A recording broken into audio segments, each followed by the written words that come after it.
Chegou a hora de prestar contas com o leão. O carnaval acabou, todo carnaval tem seu fim, agora a vida começa de verdade. E está conosco Walter Kopp, auditor fiscal aposentado e fundador do serviço Doutor Imposto de Renda. Doutor Imposto, bom dia para o senhor, obrigado pela participação aqui na Band News. Bom dia, Megali. Bom dia, Roberta. Bom E um dia. bom dia todo especial ao ouvinte Band News. Kopp, tem novidades esse ano na declaração de imposto, né? Pois é, temos algumas novidades, sim, conforme esperado, né? Havia uma ansiedade, porque a Receita demorou um pouquinho mais para divulgar as regras e fez isso no último dia 12. Nós estamos com uma quantidade de regras um pouco maior do que o normal. É a primeira vez que nós temos 12 condições de obrigatoriedade, que está lá na instrução normativa que saiu com data do dia 11, publicada dia 13, onde nós temos a situação que se o contribuinte, se o cidadão se enquadra em apenas uma das 12 condições de obrigatoriedade, ele deve, neste ano, entregar a sua declaração. Quem é que tem que ficar mais atento a essas mudanças? Veja, a primeira condição é a primeira também do artigo 2º da instrução normativa, que é aquela pessoa que teve rendimentos tributáveis sujeitos a ajuste. Que rendimentos são esses? Rendimento do trabalho, aluguel e outros que vão ser tributados na declaração. Se o somatório durante o ano de 2024 atingiu R$ 33.888, essa pessoa está obrigada. Eu vou citar mais duas condições, Megali, para não ficar muito extenso aqui e cansativo. Mas mais dois de rendimentos. Se ele teve rendimento isento e não tributável, exemplo, saque de fundo de garantia, a contrapartida do recebimento de uma herança, entre outros, e rendimentos sujeitos à tributação exclusiva, aquele que é tributado e não ajusta mais. Por exemplo, um ganho de capital sobre a venda de um imóvel, o imposto pago sobre um prêmio, aliás, o rendimento de um prêmio de loteria, é um rendimento de tributação exclusiva. Se o somatório desses tipos de rendimentos passar de 200 mil, esta pessoa também está obrigada a declarar. E mais um, agora não é rendimento, mas é patrimônio. Se o somatório do patrimônio em 31/12/2024, somando contas correntes, investimentos, bens móveis, bens imóveis, passou de 800 mil, essa pessoa também está obrigada a declarar. Eu recomendo uma olhadinha lá no artigo 2º para verificar se você não se enquadra em nenhuma das outras condições também. Daqui a pouquinho a gente vai também fazer algumas perguntas dos nossos ouvintes, que podem mandar pelo 11 999 592 100, mas as principais mudanças, só para a gente organizar: limite de rendimento, teto de isenção do imposto, que também mudou, de 2.824, já considerando o desconto automático na fonte, criado para o governo para isentar quem ganha até 2 salários mínimos, mas teve mudança também na ordem de prioridade para receber a restituição, né? Exato, foi criado, e interessante que atendendo a pedidos do declarante, do contribuinte, foi criada uma nova prioridade, logo abaixo das prioridades legais. A primeira prioridade, primeiro nível, é Estatuto da Pessoa Idosa com idade acima de 80 anos. Esse é o primeiro da lista. No segundo degrau, vem Estatuto da Pessoa Idosa também, acima de 60 anos, e no mesmo nível, aquela pessoa que tem moléstia grave ou necessidades especiais, deficiência, PCD. Os três estão no mesmo nível, que é o segundo. No terceiro nível vem o professor cuja maior fonte de renda seja proveniente do magistério. Então, pega a terceira ordem aí, terceiro degrau na ordem de restituição, de prioridade. Depois vem a nova, que foi criada agora, o ano passado, para incentivar o uso da pré-preenchida e do Pix como forma de recebimento da declaração. A Receita colocou a regra que quem usasse um ou outro estaria nesse degrau. Agora não, agora tem um degrau que privilegia aquele que usa as duas opções. No início da declaração ele usa a pré-preenchida, aí no final ele viu que deu a restituir e utiliza o PIX. Então, o E de pré-preenchida e PIX está nesse degrau, quarto. Depois vem aquele que usou um ou outro, ou pré-preenchida ou usou o PIX para restituição. Terminaram aqui as prioridades. Os demais contribuintes ficam no último nível, depois de atendidas todas as prioridades, os demais contribuintes terão a sua restituição. O Cop, eu vou usar um caso individual aqui, que aconteceu comigo, para fazer uma pergunta para o ouvinte em geral. Eu, ano retrasado, embarquei na aventura de comprar uma casa. E para isso eu tive que raspar um plano de previdência, um VGBL que eu tinha no banco. Tirei quase toda a grana dali, beleza, deu tudo certo. Casa comprada, documentos trocados. No ano seguinte, recebo ali, para minha grande surpresa, uma cobrança de impostos na forma do impostos sobre lucros, né, e dividendos, etc. Enfim, não entendo nada disso, só sei que veio uma cobrança bem doída da Receita Federal que eu não estava esperando. E durante um tempo eu não sabia como eu ia pagar. Agora já estou me resolvendo. Quem é que tem que ficar atento para troca de carro, troca de casa, troca de residência, sei lá. Quem que tem que ficar atento para não ter uma surpresa dessas no futuro? Bom, na sua pergunta especificamente, eu não captei se houve alienação de algum outro bem imóvel para Não. juntar o valor. Não, né? Não, É só não. o resgate do VGBL. É só o resgate mesmo. Tá. E ainda assim foi doído, viu? Então, é interessante isso aí. Quando o agente financeiro, o banco, a corretora nos vende o VGBL e o PGBL, lógico que eles não explicam essas questões.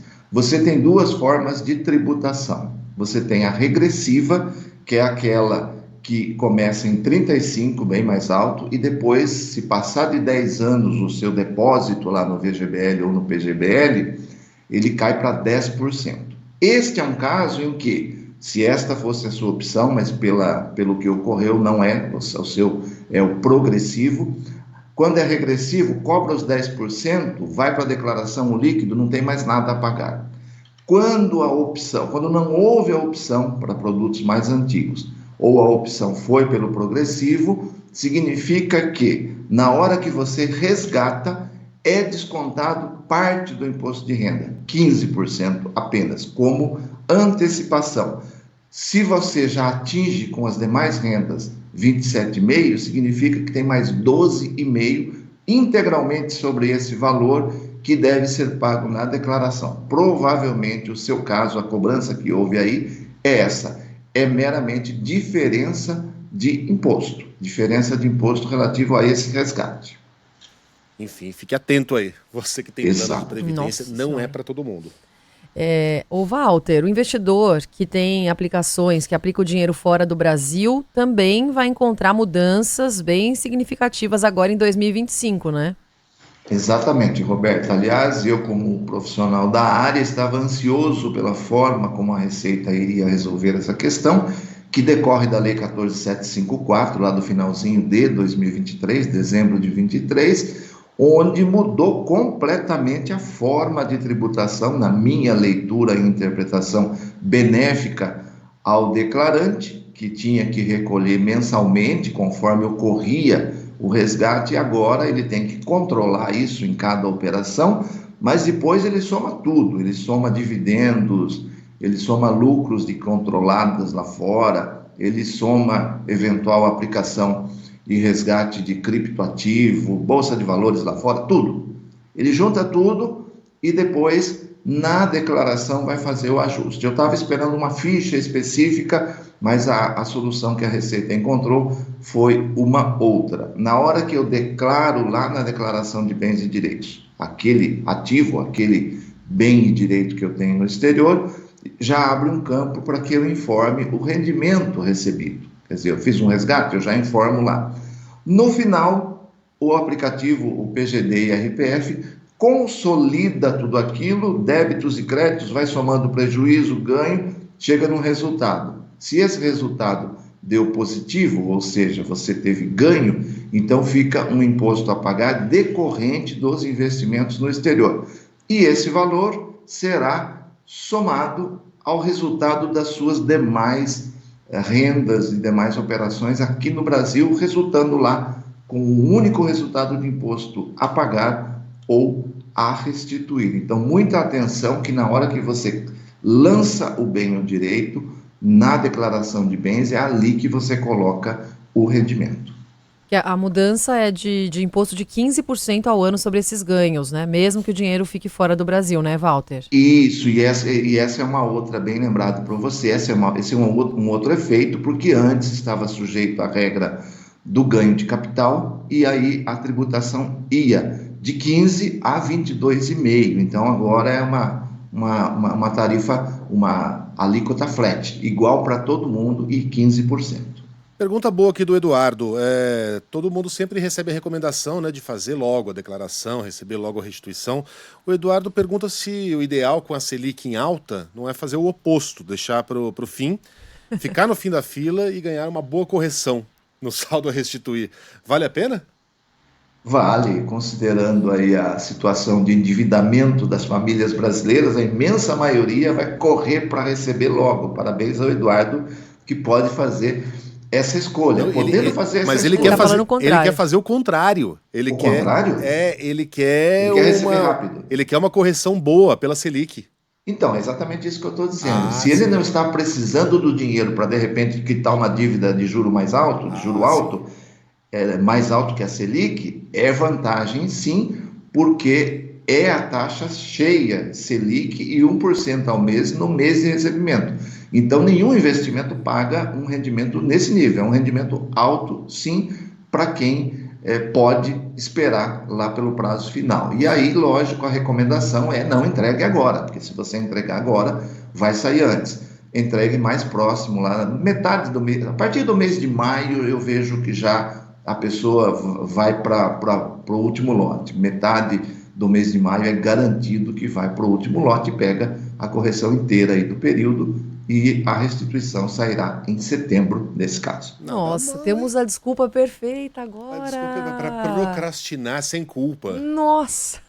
E com benefício. E com benefícios. Eu já ia entregar na segunda, já estava no desespero aqui. Não vou mais. Brincadeira, Walter. É isso. Tem mais perguntas aqui dos nossos ouvintes? Deixa eu ver se eu consigo caçar do Reginaldo pra gente encerrar. Pois é. Mas às vezes a resposta é objetiva. O Maurício aqui. Continuo com o contrato de trabalho, mas me aposentei em junho de 2024 e fiz o saque do FGTS. Como declarar? Ótimo. Fundo de garantia por tempo de serviço, até no comecinho da conversa eu citei, é um rendimento cuja natureza é isento e não tributável. Precisa ser declarado porque ele compõe o seu rendimento daquele ano. Ele dá caixa para você, de repente, comprar um bem, comprar um imóvel, etc, etc. Então, você tem que declarar para que o seu patrimônio fique corretinho, mas não é tributável. Vai lá na ficha de rendimentos isentos e não tributáveis pelo valor efetivamente resgatado ou sacado. Tem mais uma do Reginaldo Michels aqui, que eu acho boa, porque eu já caí nessa aqui. O Reginaldo recebeu uma questão trabalhista no valor de 30 mil. Aê. Isso é obrigado a declarar no imposto de renda? Sim, todo e qualquer valor recebido, a natureza é de rendimento tributável, tem que declarar, e não significa necessariamente pagar imposto, são coisas distintas. No caso do trabalhista especificamente, praticamente todo e qualquer caso de ação trabalhista vai se enquadrar no que a Receita chama de RRA, rendimento recebido acumuladamente. Então, tem uma tributação favorável em relação ao que era antes, até 2010, que é o seguinte: pega o número de meses de referência. Eu reclamei diferença de salário dos últimos 60 meses, que é o padrão da CLT, inclusive. Significa que na hora de tributar, para que entendam melhor, eu divido por 60 primeiro para depois levar para a tabela. O cálculo é um pouquinho diferente disso, mas é fácil de entender dessa forma. Então, significa que a tributação não vai dar uma tributação alta como se aquele valor fosse de um único mês. Aquele valor refere-se a 60 meses e, portanto, vai pagar menos imposto. Por gentileza, há 10 anos, a pergunta da Margarete. Olha que enrosco. Há 10 anos, meu marido esqueceu de declarar o apartamento. O que fazer? só um apartamento. Pois é. É só um AP. Essa é uma situação interessante, parece simples, mas não é, que é o seguinte: quando eu deixo de colocar um bem na minha declaração, junto com esse esquecimento, eu posso estar também não levando o rendimento que deu cobertura à aquisição daquele bem. E por isso, quando eu tenho um bem e já passou de 5 anos, seguindo a letra fria e dolorida da lei, esse bem entra na sua declaração com custo zero, porque hoje você não tem como comprovar mais o caixa que você usou para comprar, né? Aí, por sua conta e risco, você coloca com valor ou sem valor, mas se o fisco questionar, esse bem tem uma data de aquisição que está lá no cartório, informada a Receita, inclusive, e uma data que vai aparecer na sua declaração. Ao declarar, se a sua opção for colocar o valor por sua conta e risco, não deixe de colocar o valor nos 2 campos, ano anterior e ano calendário, para não gerar variação patrimonial a descoberto, que é uma das coisas que a Receita mais se atenta na declaração. O que é isso? Eu comprei um bem de 300 mil e não trago uma renda de 300 mil. Claro, essa pessoa vai para a malha, vai ser autuada, vai ser questionada sobre isso.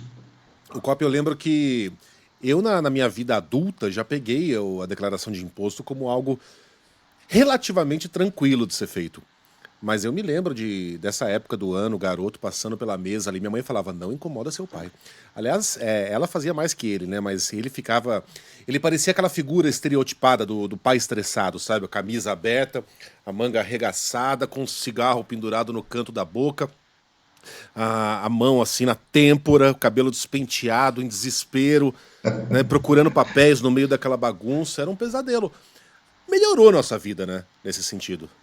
Olha, eu participei, inclusive, lá pelo lado de dentro, no sentido de ter feito parte do grupo que elabora e testa todos esses aplicativos de 97 a 2019. Então, acompanhei em loco a evolução. E nisso a Receita realmente acertou em cheio.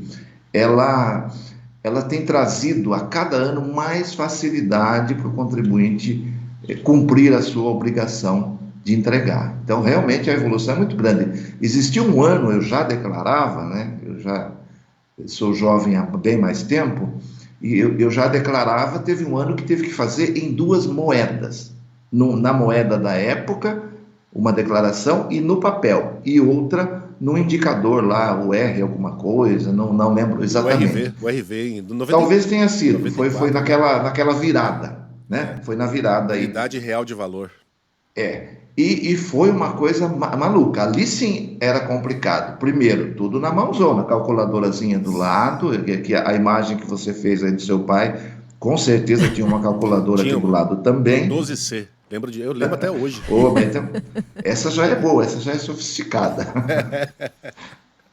Eu tenho uma lembrança com o meu pai, sempre que ele ia declarar o imposto, como eu mexia melhor no computador, ele me chamava, ficava ali com disquete, e aí me ditando os números para eu digitar. Disquete, é verdade, depois teve essa. 1991, eu estava entrando na Receita, em 93 fui para o Imposto de Renda, foi o ano em que foi lançado o disquete, telinha verde ainda os computadores, era outra época, foi o começo do Imposto de Renda no meio eletrônico. E aí ele ia ficar ditando os números e dado momento ele se irritava porque eu estava demorando, e aí ficava... Eu odiava. Boas memórias. Esse disquete a gente pegava onde, o Cop? Então, esse disquete teve a retirada era na Receita. A pessoa ia lá buscar o disquete do programa. Teve uma época que a entrega poderia ser feita na Caixa Econômica Federal e no Banco do Brasil e na Receita. E eu me lembro que eu já estava nessa lida, chegavam escritórios de contabilidade no finzinho do horário, que ia até meia-noite, no último dia, aqueles carrinhos de mão lotado de disquete para entregar, tipo, ia acabar meia-noite e chegavam às 11, saía 1h da Receita. Não eram bons tempos. Não. Mas é bom para comparar e ver que houve sim evolução. Walter Cop, auditor fiscal aposentado, fundador do serviço Doutor Imposto de Renda. As pessoas te encontram onde na internet, Cop? @doutor.ir para a maioria das redes sociais, né? E eu tenho um WhatsApp, o 19 34 40 54 40, é uma plataforma de atendimento, é só chamar por lá. Boa. Obrigado pela entrevista, bom fim de semana, até a próxima. Um abraço a vocês, aos ouvintes, e continuo por aqui à disposição. Obrigada, Walter.